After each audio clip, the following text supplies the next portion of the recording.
आजची ही सुंदर फ्रोस्टी मॉर्निंग आणि धुके या गुलाबी थंडीत मला एक कविता आठवते. ती अशी की सोनपिवळी सकाळ धुक्यांचा पाऊस, सोनपिवळी सकाळ धुक्यांचा पाऊस, गुलाबी थंडीत अशी दूर तू नको राहूस. जवळ येईना अशी जरा क्षण रोमांचित हा सारा, जवळ येईना अशी जरा क्षण रोमांचित हा सारा, शिरशिरीत धुक्यांच्या घेऊ भिजुनी जरा.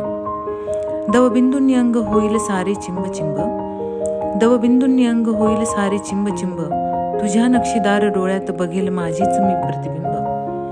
गार ओल्या वाऱ्याने शहारते सारे अंग अंग, गार ओल्या वाऱ्याने शहारते सारे अंग अंग, प्रीतीत धुंद होऊया आता संग संग, प्रीतीत धुंद होऊया आता संग संग. अशा या गुलाबी थंडीत लहानपणीच्या आठवणीही ताज्या होतात.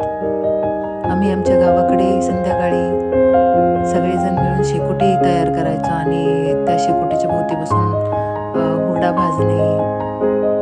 माझे बाबा शेतातनं हरभरा घेऊन यायचे ओला आणि तो आम्ही हुरडा बनवायचो. तिथे मस्त गप्पा रंगायच्या आणि हुरड्याचा आस्वाद घेत गप्पांची मैफिल रंगवत खूप सारी गाणी बोलत अशा सुंदर आठवणी माझ्या ताज्या होतात.